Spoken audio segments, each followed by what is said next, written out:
We're back to Inkmerica stories. What speaks Inkmerica louder than Disney's Americana storybook collection?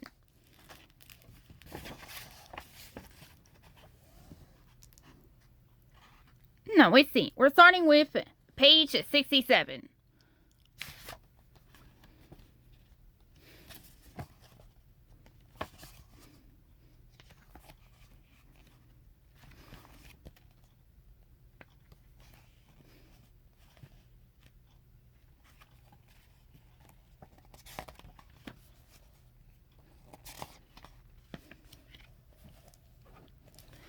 Our first story from the Americana storybook collection is Pecos Bill.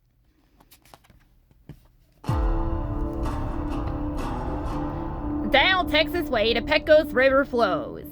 Where it comes from, no one knows. One day a long time back, when a prairie wagon full of children, dogs, pots, and pans was crossing the Pecos River, the smallest child just rolled right out of the back.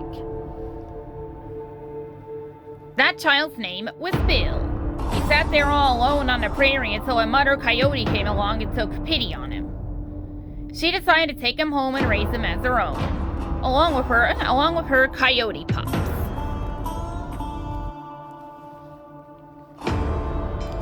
Bill felt right at home with the coyotes, and with all the other animals out on the prairie. He was spunky too.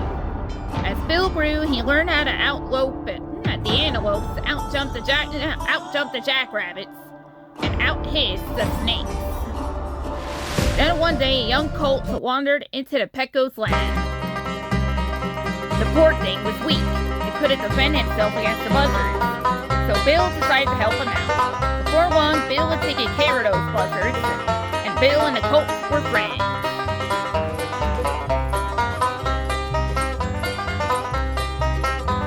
Then on, these two stuck together, like warts on a toad.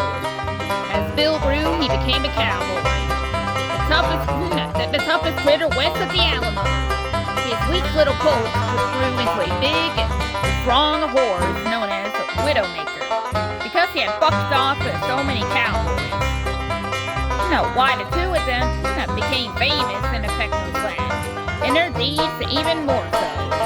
Bill could rope anything with his lariat. Even a raging cyclone, he straddled it and tamed it to a breeze. When there was a drought all over Texas, Bill lassoed and towed a rain cloud for California to wet things down. That's how he got the Gulf of Mexico. And when a group of cattle rustlers stole Bill's herd, he caught the villains and knocked out all their fillings. That's the reason we have gold in them dar hills.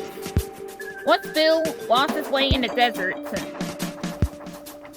he knew he'd never make it across without some water. So he got a stick and dug the Rio Grande as he went. Through it all, Widowmaker was always at Bill's side. It looked as though nothing would ever come between Bill and his horse. Then along came Slewfoot Sue, the first woman Bill had ever seen.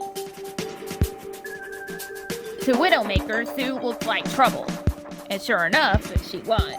For Bill and Sue soon fell in love.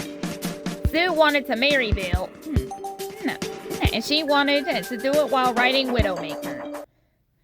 Well, that horse was not about to stand for it. The cowhands brought him over to her, fit to be tied. That didn't bother Sue. She climbed right on Widowmaker's back. The more that horse bucked and reared, the tighter she hung on.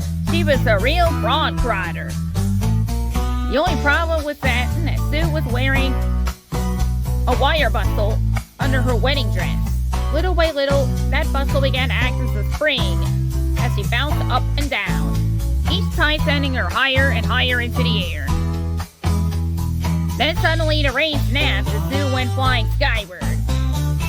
Well, Bill got out his lariat and swung it in a wide loop. Hadn't he lassoed everything from a cyclone to a gang of rustlers? Surely he could lasso Sue and bring her back down to earth.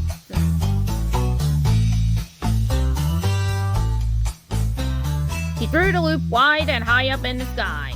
But for the first time in his life, Bill missed. No one could understand it, except Widowmaker. he was standing on the rope. Sue kept on flying right up to the moon. And that was about where she stayed for all time.